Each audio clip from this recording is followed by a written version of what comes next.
Eu acho interessante colocar que essa fábrica ela nasce no mesmo contexto de outras indústrias paranaenses, que elas eram fundadas por imigrantes, né, como é o caso da família Vensky, e então essas fábricas acabavam funcionando não tanto como um espaço de trabalho, mas como um espaço de educação, porque os imigrantes que habitavam a periferia da cidade preferiam que os seus filhos trabalhassem nessas fábricas, onde eles teriam uma disciplina, onde eles aprenderiam a respeitar as pessoas. Aprenderiam um ofício. Aprenderiam o ofício. Um restaurante na fábrica, que era uma coisa inédita na época. Exato. Então, veja, havia uma conjunção aí de interesses, porque para a fábrica interessava ter os filhos de imigrantes como operários, porque eles também existia um pouco essa ideia de que o filho do imigrante era mais disciplinado, etc.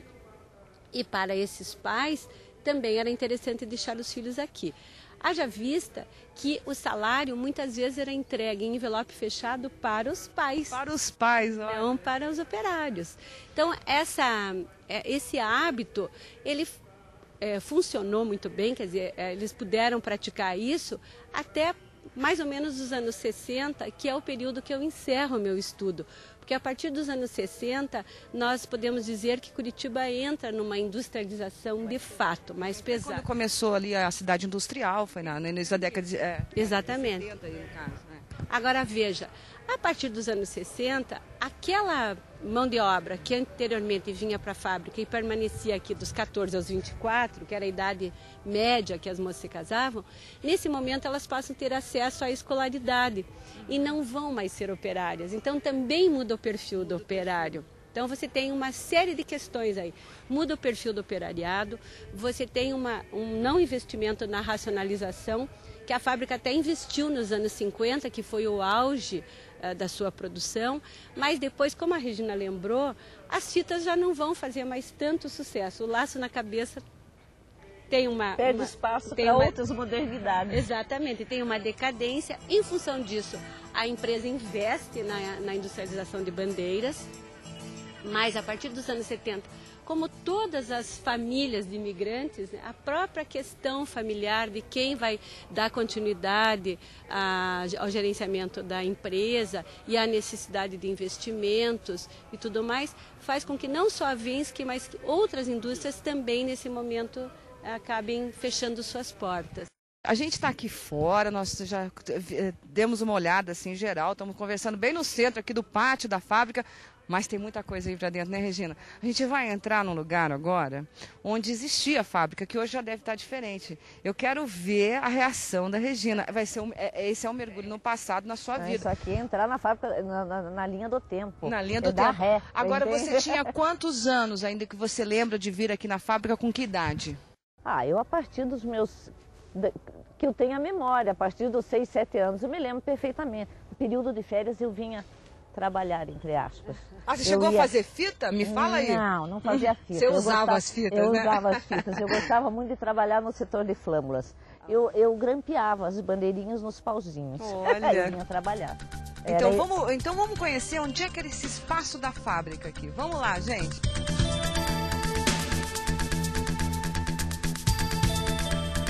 Eles ainda mantêm aqui no pátio, olha só, um tear que foi usado na época, um grande orgulho. Realmente isso aqui foi um marco, não tem como deixar de mostrar isso aí, né, Regina?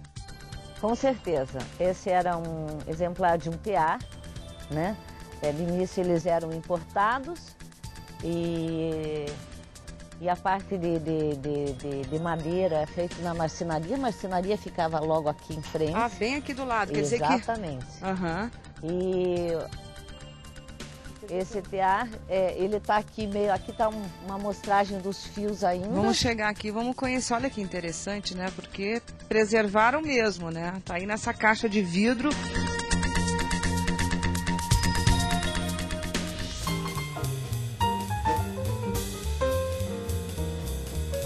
A minha história com a fábrica é uma construção e uma articulação visual antiga. Uma poética em cima de um espaço que, de um lado, tem uma importância histórica invulgar no seu fazer industrial, no seu fazer arquitetônico. O que é que isso resultou? Resultou, na verdade, na edição do meu primeiro livro e, paralelamente, numa exposição que apresentei exatamente. Na época apresentei no início da Galeria Simões de Assis e posteriormente apresentei em São Paulo, no MASP.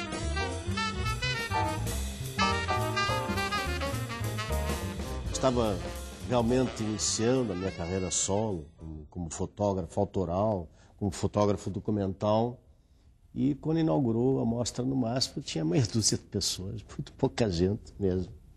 Mas, para grata e inesquecível surpresa minha, de repente, abre a porta do elevador do MASP e adentra e desce um senhor vestido com smoking, segurando um estojo com um violino, acompanhado de sua senhora de longo e estola de peles. Ele abre o estojo de violino e começa a tocar para mim. E aí foi mais do que emoção.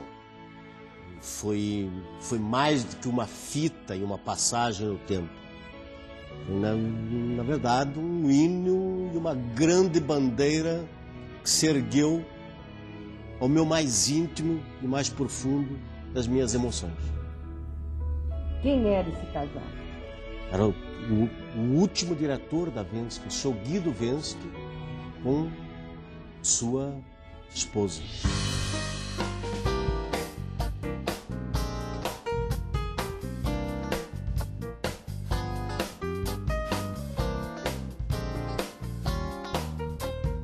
Estou colocando aqui teares. Eu estou ouvindo barulho e sentindo o cheiro. Mas é quase... Era muito... E era forte o ruído. Devia ser um problema também, porque era um ruído constante.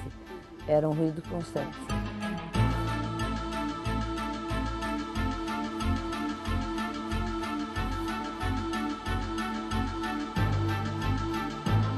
Logo ali ficava... esse elevado existia, não assim como uma escada, era uma escada de madeira, era um outro tipo de material de construção.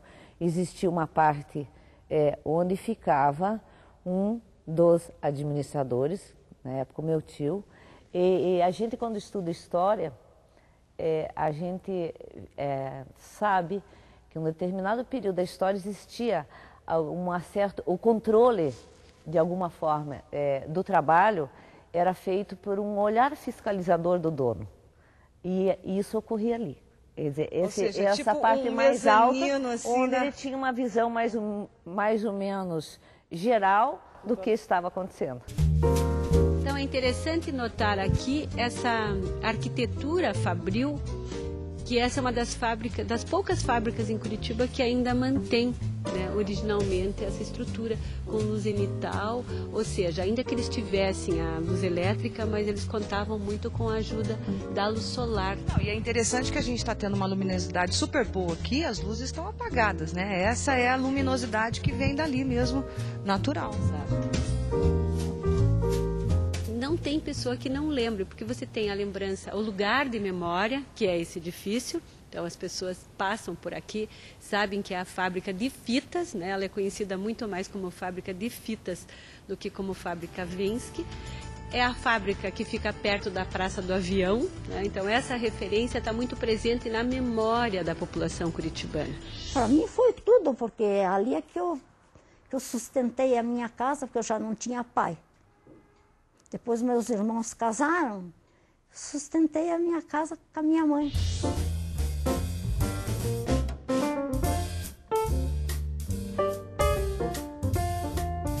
Mas acho que poderia ter sido, ter se convertido, pelo menos um dos galpões, num grande memorial da fase inicial da indústria paranaense e mais do que isso. Seria com certeza um referencial da tecelagem e do que se produzia numa qualidade invulgar aqui no Paraná. Quem viu, como sempre, sobram as imagens. As imagens são sempre a ressurreição do passado, implacavelmente.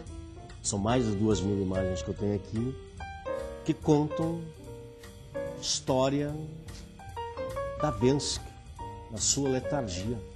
Mas, ao mesmo tempo, essa letargia é plena de poesia, é plena de vida, é plena de significados maiores. Os carreteiros estão soltos e as fitas ainda sopram no vento. E o vento traz muito mais do que respostas. Traz pólen e irradia certamente uma série de sintonias que vão muito além dessa compreensão.